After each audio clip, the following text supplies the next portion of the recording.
National highway 65, national highway 216ని నిర్మాణంలో ఉన్న Machilipatnam పోర్టుతో connect చేస్తూ 8 కిలోమీటర్ల 6 లేన్ హైవేని నిర్మించబోతున్నారు. నేషనల్ హైవే 65 ఈ హైవే మచిలీపట్నం, విజయవాడ, హైదరాబాద్, పూణేని కలుపుతుంది. ఇది ప్రెజెంట్ విజయవాడ మచిలీపట్నం మధ్య 4 లేన్ హైవే. నేషనల్ హైవే 216 ఇది ఒంగోలు, కత్తిపూడిని కలుపుతుంది. ఇది కోస్టల్ హైవే. ఇది ఎక్కువ శాతం 2 లేన్ గాను, కొన్ని చోట్ల 4 లేన్ గాను ఉంది.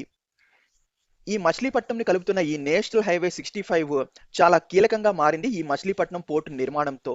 సో మచిలీపట్నం పోర్టు అందుబాటులోకి వస్తే ఇటు ఆంధ్రప్రదేశ్కే కాకుండా అటు తెలంగాణకు కూడా ఎంతగానో ఉపయోగపడుతుంది. ప్రజెంట్ తెలంగాణ రాష్ట్రానికి సంబంధించిన కార్గో అంతా కాకినాడ లేదా కృష్ణపట్నం పోర్టుకి చేరుకుని అక్కడి నుండి తెలంగాణకి ప్రయాణిస్తున్నాయి. అదే మచిలీపట్నం పోర్టు కనుక అందుబాటులోకి వస్తే అప్పుడు ఈ మచిలీపట్నం పోర్టు నుండి తక్కువ ప్రయాణ సమయము మరియు తక్కువ దూరంతో తెలంగాణ రాష్ట్రానికి తరలించవచ్చు.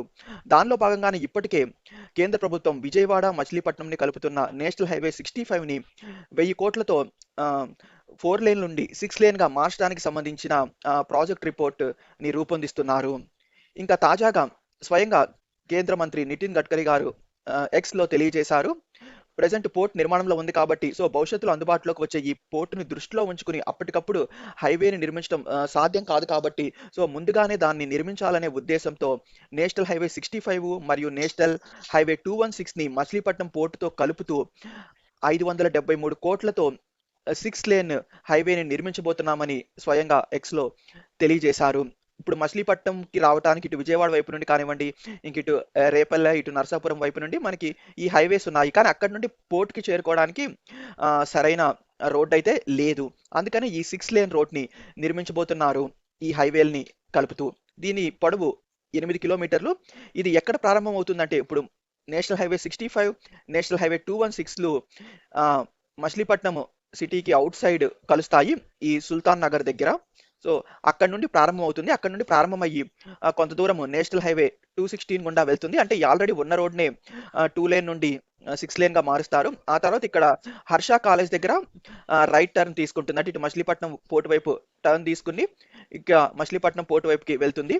సో ఇక్కడంతా కంప్లీట్ గా కొత్త రోడ్డు నిర్మిస్తారు. అంటే ఈ నేషనల్ హైవే 216 నుండి ఇటు మచిలీపట్నం పోర్టు వైపుకి వెళ్లే రోడ్ అంతా కంప్లీట్ గా కొత్త రోడ్ అయితే వస్తుందంటే ఈ మచిలీపట్నం నేషనల్ హైవే 216 జంక్షన్ నుండి మచిలీపట్నం పోర్ట్ వరకు 8 కిలోమీటర్ల 6 లేన్ రోడ్ అయితే వస్తుంది.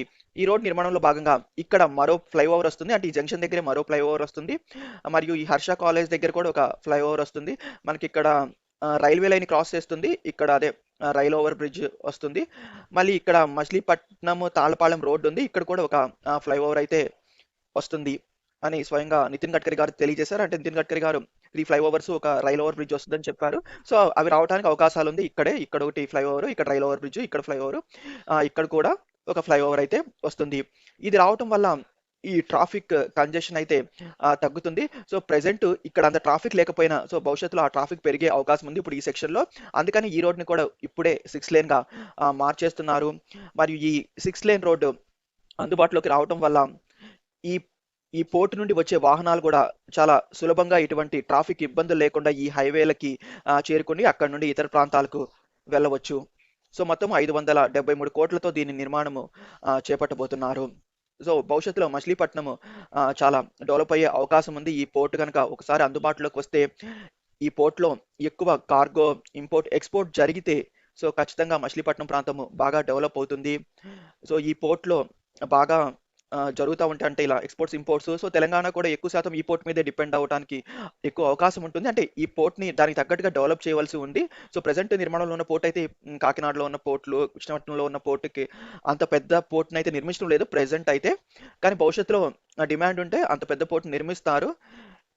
తెలంగాణ కూడా దీని మీద డిపెండ్ అవడానికి కారణం ఇది దూరం తక్కువగా ఉండటం. ఎందుకంటే మనకి డైరెక్ట్ మచిలీపట్నం నుండి హైదరాబాద్కి హైవే అందుబాటులో ఉండటం వల్ల చాలా సులభంగా సరుకును తరలించవచ్చు. మరియు దూరం కూడా తక్కువ. ఇప్పుడు మచిలీపట్నంకి నియరెస్ట్ పోర్టు మచిలీపట్నం పోర్టే అవుతుంది. సో దానివల్ల ఈ పోర్టు మీద ఎక్కువ డిపెండ్ అవుతుంది. సో దానివల్ల ఇటు ఆంధ్రప్రదేశ్కి కాకుండా అటు తెలంగాణ కూడా చాలా ఉపయోగకరంగా ఉంటుంది. సో అందుకనే ఈ హైవేని నిర్మించబోతున్నారు. అదేవిధంగా చెప్పాను కదా, ఈ మచిలీపట్నము విజయవాడ మధ్య ఉన్న 4 లేన్ హైవేని కూడా 6 లేన్ గా మార్చాలనుకుంటున్నారు. ఇంకా విజయవాడ హైదరాబాద్ మధ్య ఉన్న హైవేని అయితే ఈ పాటికే దాన్ని ఎక్స్పాండ్ చేయవలసి ఉంది. యాక్చువల్ గా ప్రెసెంట్ అది 4 లేన్ ఉంది. కానీ ఎప్పుడో 2015 నాటికి అది 6 లేన్ అవ్వాలనుకుంటా, లేదా అప్పటికే ఈ పనులను మొదలు పెట్టాల్సి ఉంది. కానీ ఇప్పటివరకు ఇంకా ప్రారంభించలేదు. కానీ త్వరలోనే ప్రారంభిస్తాము అని అంటున్నారు. ఖచ్చితంగా భవిష్యత్తులో ఈ హైదరాబాద్ నుండి మచిలీపట్నంకి ఉన్న రోడ్డు బాగా డెవలప్ అయ్యే అవకాశం ఉంది.